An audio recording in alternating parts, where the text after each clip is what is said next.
Hello everyone, I am Damayanti. Welcome to my YouTube channel. एबे मु आलोचना करी हिस्ट्री ऑनर्स डीएससी पेपर 1 ओडिशार इतिहास और संस्कृति।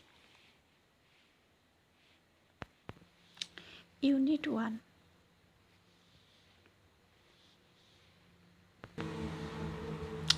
ऐतिहासिक भूगोल कलिंग उत्कल और कोशल। यूनिट 2 रे कलिंग युद्ध ख्रीष्टपूर्व 261 एवं एहार तात्पर्य। यूनिट 3 खारବେଳ वृत्तिगत जीवनर क्रम और कीर्तिराजी। आज मु शॉर्ट क्वेश्चन आलोचना करी ये वीडियो रे। शून्य स्थान पूरण कर। कौन सी स्थानर भौगोलिक प्राधान्य एवं इतिहास सहित एहार संपर्क डैश तत्वर अवतारण करिथाए। ऐतिहासिक भूगोल। मु केवल इम्पोर्टाट शॉर्ट क्वेश्चन गुड़िक आलोचना करी। सब गुड़िक आलोचना कले वीडियो मध्य लंबा हो तेणुक अन्य गुड़िक आपण मैंने नोट करे। अमरकंटरू बाहरी नर्मदा कलिंगर डैश भागरे अवस्थित पश्चिम। यहाँ इम्पोर्टेंट क्वेश्चन। डैश निज साम्राज्य को उत्कल परिवर्ते ओडिशा राष्ट्र नाम नामित करथिले कपिलेन्द्र देव। डैश को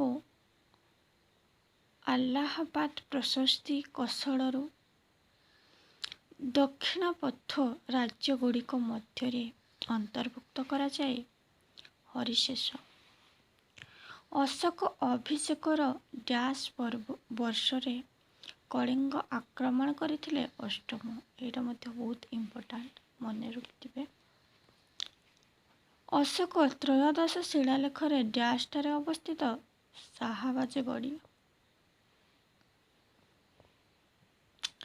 डैश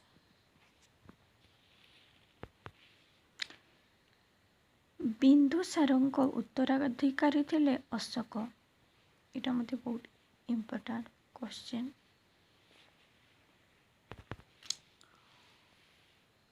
डैश ख्रीष्टाब्द अशोक मगध सिंहासन आहरण करथिले 273।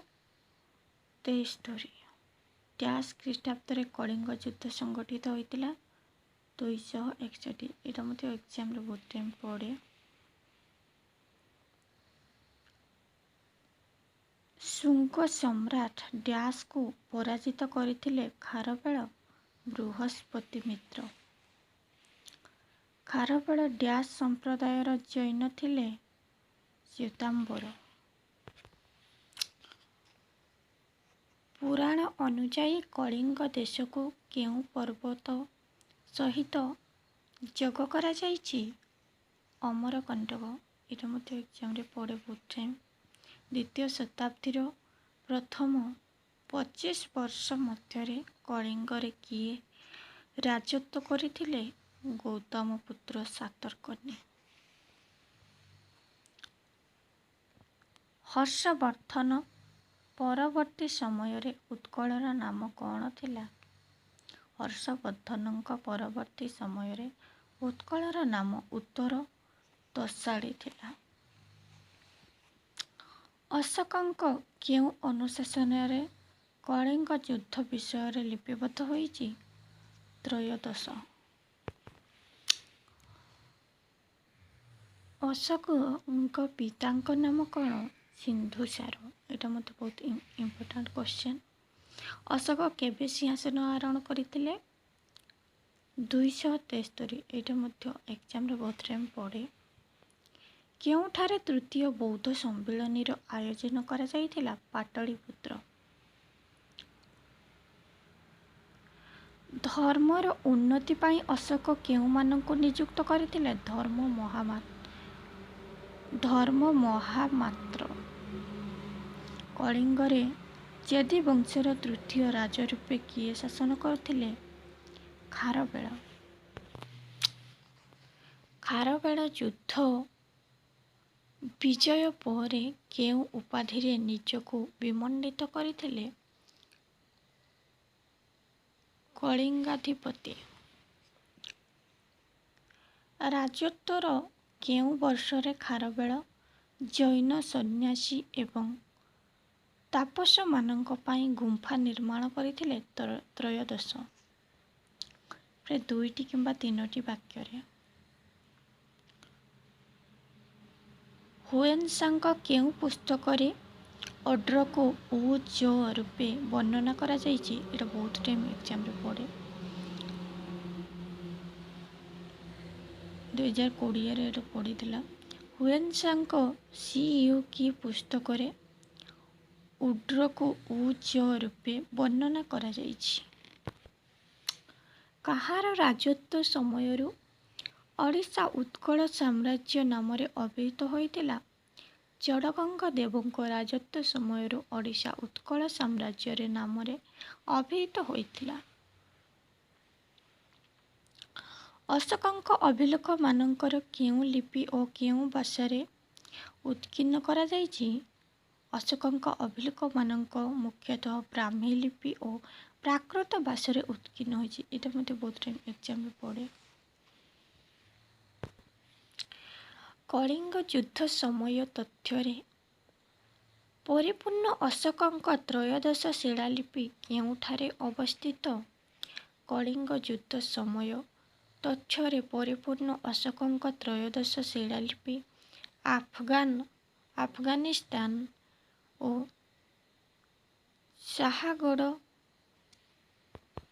ଶାହାବାଜୀଗଡ଼ଠାରେ ଅବସ୍ଥିତ।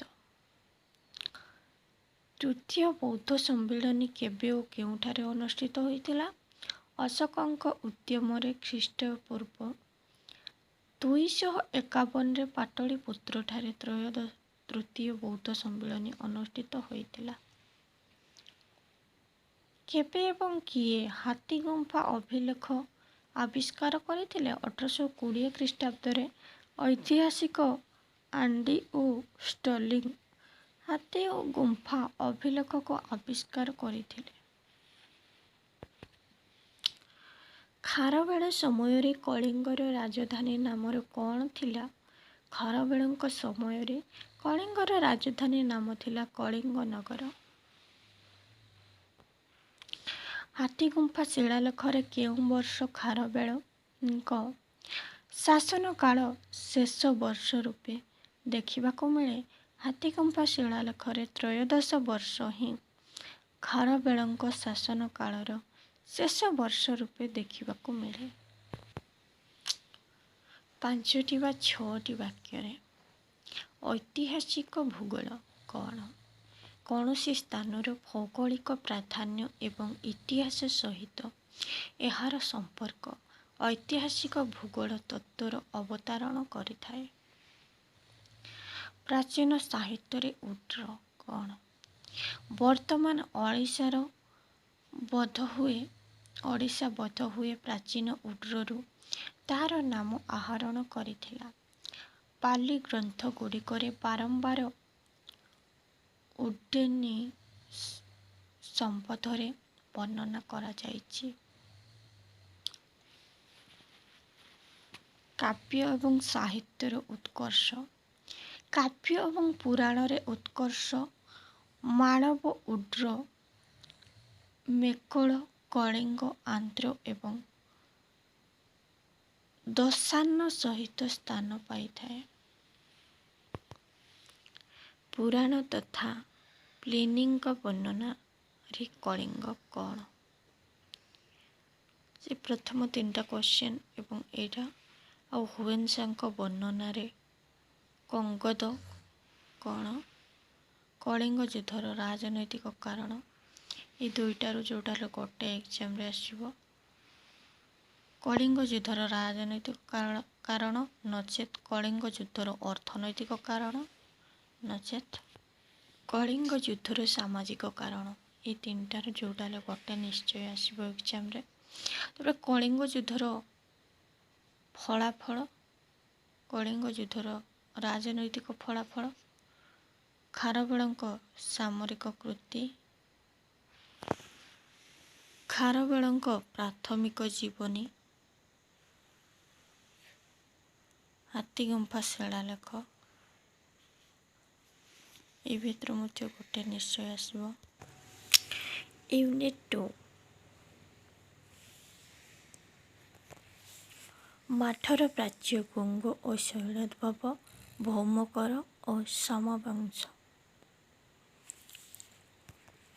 ଏଠୁ ଯେଉଁ ସର୍ଟ କ୍ୱେଶ୍ଚନ୍ ଆସିବ ତିନିଟା ସାରା, ଏଠୁ ବି ଆସିବ, ଏଠୁ ବି ଧର 10ଟା ସର୍ଟ କ୍ୱେଶ୍ଚନ୍ ଆସିଥିବ, ସେଠୁ ଆମକୁ 6ଟା କରିବା ପାଇଁ ପଡ଼ିଥିବ। ତେଣୁକରି 2ଟା ଭଲସେ ପଢ଼ିଲେ ମଧ୍ୟ 2ଟାରୁ ଆମେ ଲେଖିପାରିବା।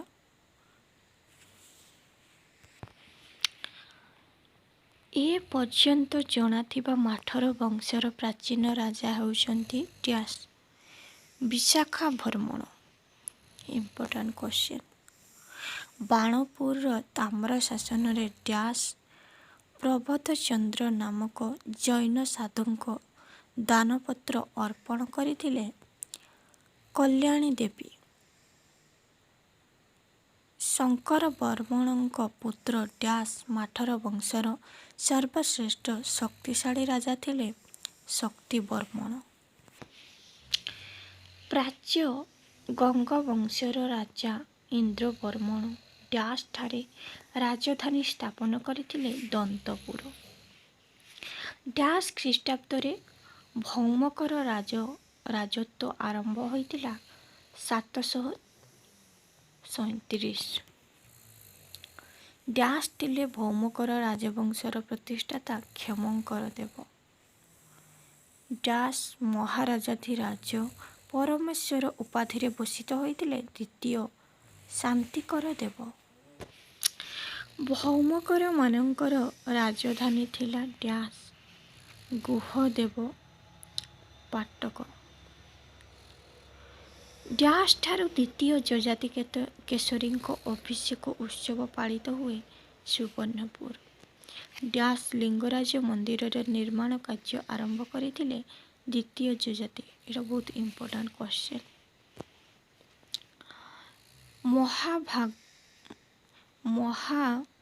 ମହାଭାଗଗୁପ୍ତ ଭୀମରଥ ଡ୍ୟାସ୍ ଠାରେ ତାଙ୍କର ରାଜଧାନୀ ପ୍ରତିଷ୍ଠା କରିଥିଲେ ଯଯାତି ନଗର। ଗୋଟିଏ ବାକ୍ୟରେ କେଉଁ ମାଠର ରାଜା ଶ୍ରୀପୁରର ସୁନଗରକୁ ରାଜଧାନୀ ପରିବର୍ତ୍ତନ କରିଥିଲେ? ବର୍ମଣ। କେଉଁ ଅଞ୍ଚଳ ଥିଲା କଙ୍ଗଦର କେନ୍ଦ୍ରସ୍ଥଳୀ? ମହେନ୍ଦ୍ରଗିରି। ମଧ୍ୟମ ରାଜାଙ୍କ ଉତ୍ତରାଧିକାରୀତ୍ୱକୁ ନେଇ ତାଙ୍କ ଦୁଇ ପୁତ୍ରଙ୍କ ମଧ୍ୟରେ କେଉଁଠାରେ ଯୁଦ୍ଧ ହୋଇଥିଲା? ଫାସିକା। ଶଙ୍କର ବର୍ମଣ କେଉଁ ରାଜବଂଶ ସହିତ ବୈବାହିକ ସମ୍ପର୍କ ସ୍ଥାପନ କରିଥିଲେ? ବଶିଷ୍ଠ। ମାଠର ବଂଶର ଶେଷ ରାଜା କିଏ ଥିଲେ? ନନ୍ଦ ପ୍ରଭଞ୍ଜନ ବର୍ମା। ଏଇଟା ବହୁତ ଇମ୍ପୋର୍ଟାଣ୍ଟ କ୍ୱେଶ୍ଚନ୍। କିଏ ଭୁବନେଶ୍ୱରଠାରେ ମୋହିନୀ ମନ୍ଦିର ନିର୍ମାଣ କରିଥିଲେ? ମୋହିନୀ ଦେବୀ। ରାଜ୍ୟର ପ୍ରତ୍ୟେକ ଶାସନ ଭାର ଗ୍ରହଣ କରିବାରେ କିଏ ଭୌମ ରାଜା ବଂଶର ପ୍ରଥମ ମହିଳା ଥିଲେ? ପ୍ରଥମ ତ୍ରିଭୁବନ ମହାଦେବୀ। କେଉଁ ସମବଂଶୀ ରାଜାଙ୍କର ପୂର୍ବ ନାମ ଚଣ୍ଡୀହର ଥିଲା?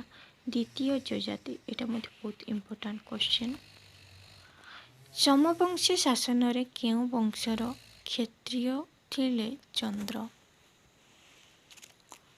ସମବଂଶୀ ଶାସନ ବ୍ୟବସ୍ଥାରେ କିଏ ଯୁଦ୍ଧ ଏବଂ ଶାନ୍ତି ସ୍ଥାପନ ଦାୟିତ୍ୱ ରଖିଥିଲେ? ମହାସନ୍ଧି ବିଗ୍ରହିକ।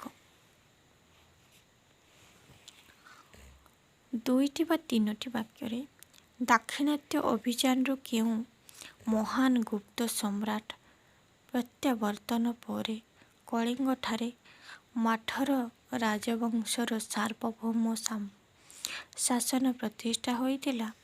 ଦାକ୍ଷିଣାତ୍ୟ ଅଭିଯାନରୁ ସମୁଦ୍ରଗୁପ୍ତଙ୍କର ପ୍ରତ୍ୟାବର୍ତ୍ତନ ପରେ କଳିଙ୍ଗରେ ମାଠର ରାଜବଂଶର ସାର୍ବଭୌମ ଶାସନ ପ୍ରତିଷ୍ଠା ହୋଇଥିଲା।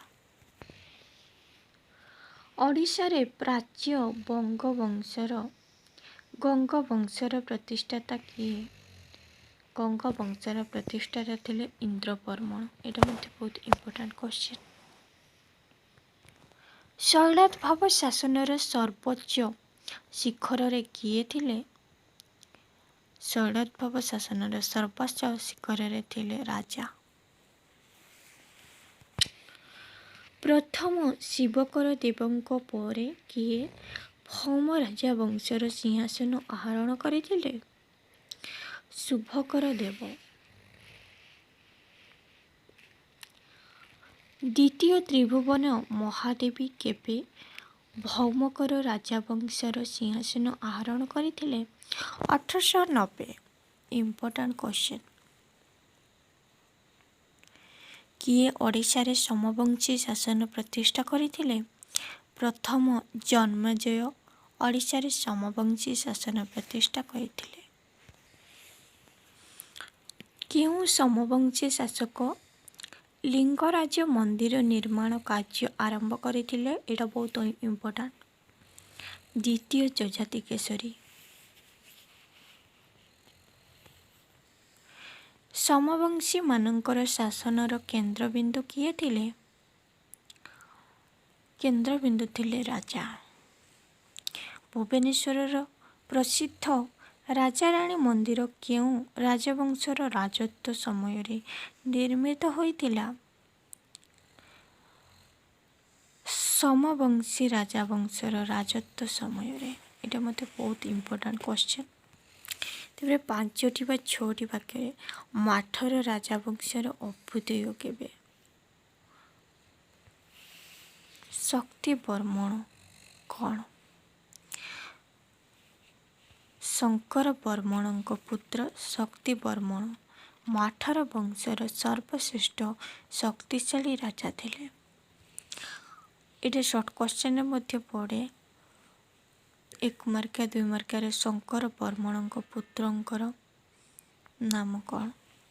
ତାପରେ ମାଠର ବଂଶର ଶାସନ ନୀତି କ'ଣ? ଭଲସେ ପଢ଼ିଥିବେ। ଏଇଟା ବହୁତ ଇମ୍ପୋର୍ଟାଣ୍ଟ। ମାଠରେ ମାନେ ପ୍ରାୟ 150 ବର୍ଷ ଶାସନ କରୁଥିଲେ।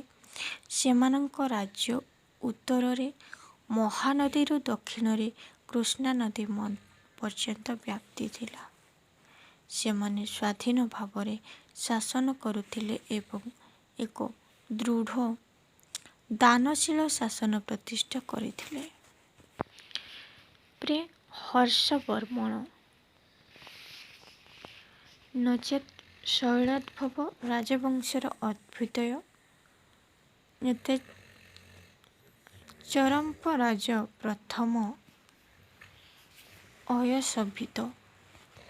ଶୈଳୋଦ୍ଭବ ଶାସନର ବ୍ୟବସ୍ଥା ପ୍ରଥମ ଶିବକର ଦେବ, ପ୍ରଥମ ଶୁଭକର ଦେବ, ପ୍ରଥମ ତ୍ରିଭୁବନ ମହାଦେବ। ଏଇ ମଧ୍ୟରୁ ଯେଉଁଟା ହେଲେ ଗୋଟେ ନିଶ୍ଚୟ ପଡ଼ିବ।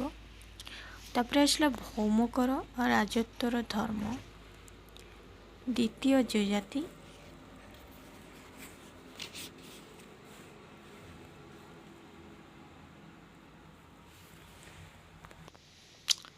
ସମବଂଶୀ ରାଜତ୍ୱର ଶାସନ ପଦ୍ଧତି, ସମବଂଶୀ ରାଜତ୍ୱର ପତନର କାରଣ, ସମବଂଶୀ ରାଜତ୍ୱର ସାହିତ୍ୟ, ସମବଂଶୀ ରାଜତ୍ୱର କଳା ସ୍ଥାପତ୍ୟ। ଏଇ 4ଟା ମଧ୍ୟରୁ ଯେଉଁଟା ହେଲେ ଗୋଟେ ନିଶ୍ଚୟ ଆସିବ ଏକ୍ଜାମ୍ରେ। ତାପରେ ୟୁନିଟ୍ 3 ସାମ୍ରାଜ୍ୟବାଦୀ ଗଙ୍ଗବଂଶ, ସୂର୍ଯ୍ୟବଂଶୀ ଗଜପତି। 1868 ଖ୍ରୀଷ୍ଟାବ୍ଦ ପର୍ଯ୍ୟନ୍ତ ଉତ୍ତର ଗଜପତି ରାଜନୈତିକ କ୍ରମୋନ୍ନତି। ଏଇ 3ଟା ସାରରୁ କ୍ୱେଶ୍ଚିନ୍ ଆସିବ। ତେଣୁକରି ଯେଉଁଟା ହେଲେ 2ଟାରୁ ଆମେ ପ୍ରିପାରେସନ୍ ହେଇଥିଲେ ଆମେ କ୍ୱେଶ୍ଚିନ୍ ଆନ୍ସର୍ କରିପାରିବା। ଯଦି ଆମେ 3ଟା ସାରରୁ ପଢ଼ିଥିବା ତାହେଲେ ଭଲସେ, ଯଦି ପଢ଼ିନଥିବା ତାହେଲେ କେଉଁଟା ବି ମନେ ପଡ଼ିବନି। ଯଦି ଆମେ 2ଟାକୁ ଆମେ ଭଲସେ ପଢ଼ିଥିବା ଆଉ ଗୋଟେକୁ ଟୋଟାଲି ପଢ଼ିନଥିବା ताहले 12 क्वेश्चन देथिबो धर 10टा क्वेश्चन देछि सेटु 6टा लिखबा पई कहिछि ताहले निहाती 2टा भितरु पडिथिबो तेपर भल से आमे लिखि परबा 1 मार्किया कलिंग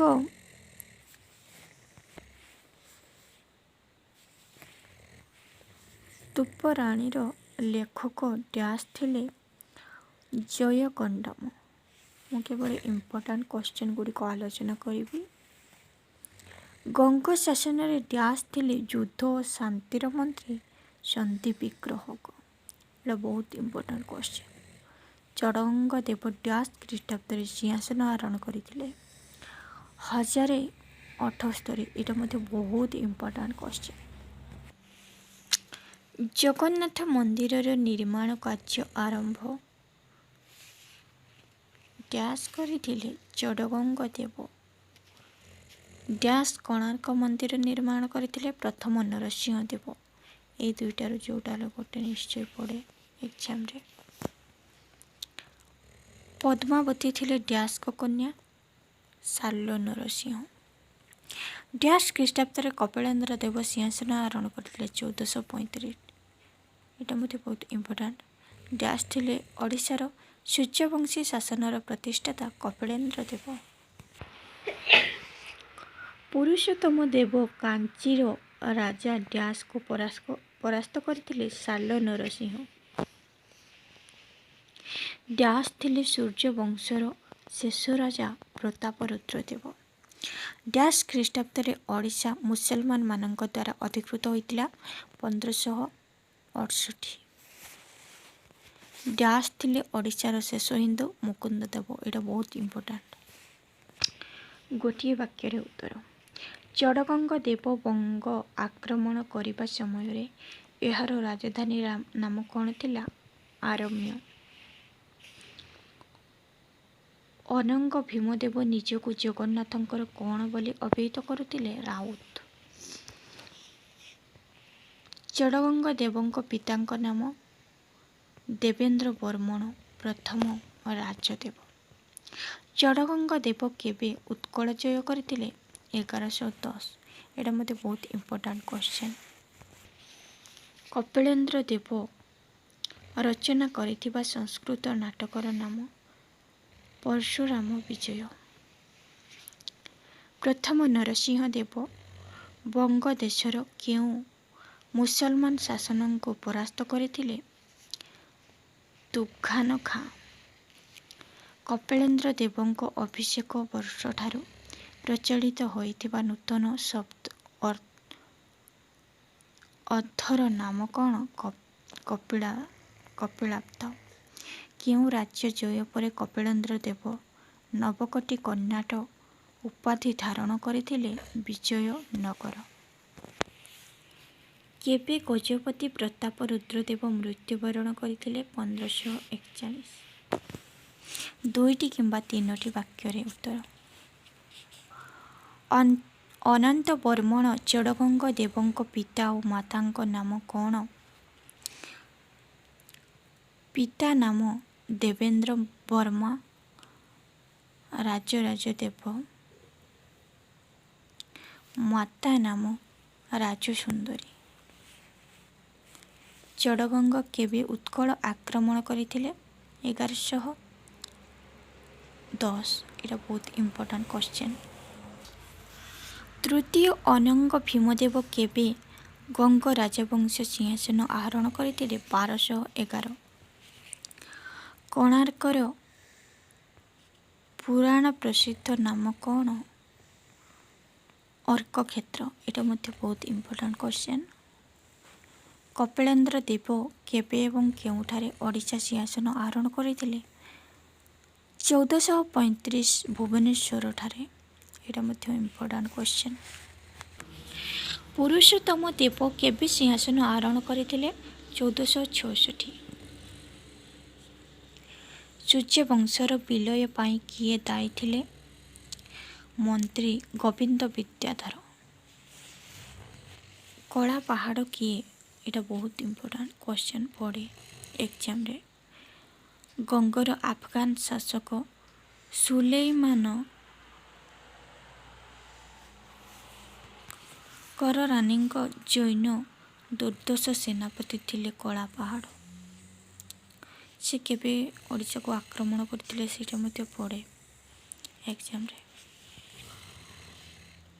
ତାପରେ 5ଟି ବା 6ଟି ବାକ୍ୟରେ ଗଙ୍ଗ ବଂଶର ଅଭ୍ୟୁତ୍ଥାନ ନଚେତ୍ ଚୋଡ଼ଗଙ୍ଗ ଦେବଙ୍କ ଉତ୍କଳ ଅଧିକାର ନଚେତ୍ ଚୋଡ଼ଗଙ୍ଗଙ୍କ ଧର୍ମ ନଚେତ୍ ପ୍ରଥମ ଦିବ୍ୟସିଂହର ଦେବଙ୍କ ରାଜତ୍ୱ ନଚେତ୍ ଗଙ୍ଗ ରାଜତ୍ୱର ଅବଦାନ। ଏ ଭିତରୁ ଗୋଟେ ନିଶ୍ଚୟ ଏକ୍ଜାମରେ ପଡ଼ିବ। ତାପରେ ଆସିଲା ସୂର୍ଯ୍ୟବଂଶୀର ଗଜପତିମାନଙ୍କର ଅଭ୍ୟୁଦୟ। ଉତ୍ତର ଏବଂ ଦକ୍ଷିଣ ପଶ୍ଚିମରେ ମୁସଲମାନମାନଙ୍କ ଶାସନମାନଙ୍କ ଦ୍ୱାରା ଆକ୍ରମିତ ହୋଇ ମଧ୍ୟଯୁଗୀୟ ଓଡ଼ିଶା ରାଜ୍ୟ ଦୁର୍ବଳ ହୋଇପଡ଼ିଥିଲା।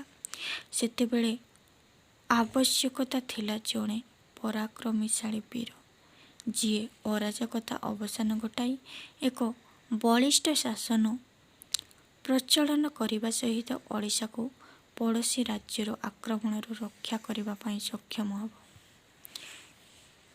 ସୂର୍ଯ୍ୟବଂଶୀ ଗଜପତିଙ୍କ ଅଭ୍ୟୁଦୟ ନଚେତ୍ କପିଳେନ୍ଦ୍ର ଦେବଙ୍କର ଦକ୍ଷିଣ ଭାରତ ଅଭିଯାନ ନଚେତ୍ ଓଡ଼ିଶା ଇତିହାସରେ କପିଳେନ୍ଦ୍ର ଦେବର ସ୍ଥାନ। ଏଇ ଦୁଇଟାରୁ ଯେଉଁଟା ହେଲେ ଗୋଟେ ପଡ଼ିବାର ସମ୍ଭାବନା। ଏ ପୁରୁଷୋତ୍ତମ ଦେବ ସୂର୍ଯ୍ୟବଂଶୀ ରାଜତ୍ୱର ପ୍ରଦେଶ ଶାସନ ବ୍ୟବସ୍ଥା ସୂର୍ଯ୍ୟବଂଶର ବିଲୟ। ଏ ଦୁଇଟାରୁ ଯେଉଁଟା ହେଲେ ଗୋଟେ। ଆଉ ଏ ପୁରୁଷୋତ୍ତମ ଦେବ ନଚେତ୍ ମୁକୁନ୍ଦ ଦେବ ଏଗୁଡ଼ିକ 2 ମାର୍କିଆ ବି ମଧ୍ୟ ପଡ଼େ ନଚେତ୍ ଗୋବିନ୍ଦ ବିଦ୍ୟାଧର। ଏ 3 ଜଣଙ୍କ ମଧ୍ୟରୁ ଯେଉଁ ଜଣଙ୍କର ନିଶ୍ଚୟ ପଡ଼େ ଏକ୍ଜାମରେ ବିଷୟରେ ଲେଖିବା ପାଇଁ। ୟୁନିଟ୍ 4 ଏଠି ମଧ୍ୟ 4ଟା ଏକକ ଅଛି। ପ୍ରାଚୀନ ଓ ମଧ୍ୟଯୁଗୀୟ ଓଡ଼ିଶାରେ ସାମାଜିକ ଓ ସାଂସ୍କୃତିକ ଜୀବନ, ସହରୀ କେନ୍ଦ୍ରମାନଙ୍କର ଅଭିବୃଦ୍ଧି ଓ ଅପବ୍ୟୟ, ବ୍ୟବସାୟ ଓ ବାଣିଜ୍ୟ, କର ଓ ଭୂ ରାଜସ୍ୱ। ଏଇ 4ଟା ୟୁନିଟ୍ରୁ ଯେଉଁଟା ହେଲେ 3ଟା ୟୁନିଟ୍ ଆମେ ପ୍ରିପାରେସନ୍ ହେଲେ ଆମେ କ୍ୱେଶ୍ଚନ୍ ଆନ୍ସର୍କୁ ଠିକ୍ ଭାବରେ କରିପାରିବା।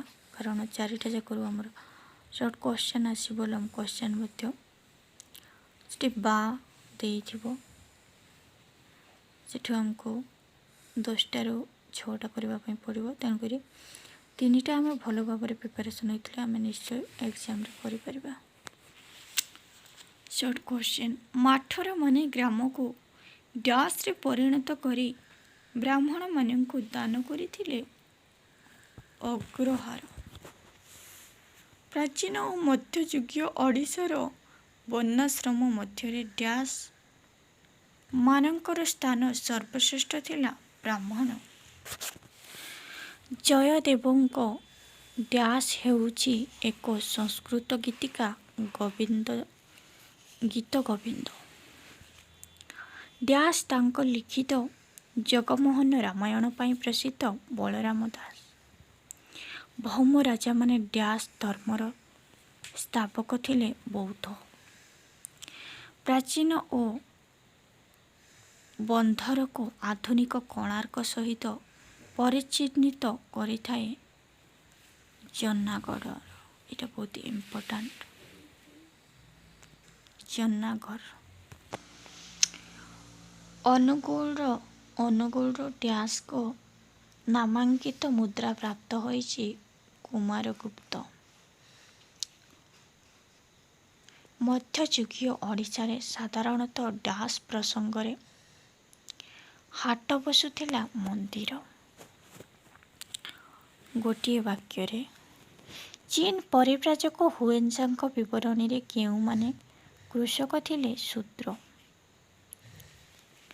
Important question. ଯାଜପୁରଠାରେ ଅଶ୍ୱମେଧ ଯଜ୍ଞ ଅନୁଷ୍ଠିତ କରିବା ପାଇଁ କିଏ ଉତ୍ତର ଭାରତରୁ 10,000 ବ୍ରାହ୍ମଣଙ୍କୁ ଓଡ଼ିଶା ଆଣିଥିଲେ? ଯଯାତି କେଶରୀ। ଏଇଟା ମଧ୍ୟ ବହୁତ ଇମ୍ପୋର୍ଟାଣ୍ଟ କ୍ୱେଶ୍ଚନ୍। କେଉଁ ପୁରାଣରେ କୁହାଯାଇଛି ଯେ ମହାବୀର କଳିଙ୍ଗରେ ଜୈନ ଧର୍ମ ପ୍ରଚାର କରିଥିଲେ? ଜୈନ हरिवंश। केउं राजाମାନଙ୍କ समयରୁ आम राज्यर नाम ओडिशा रूपे व्यवहृत होइतिला? कपिलेन्द्र देव।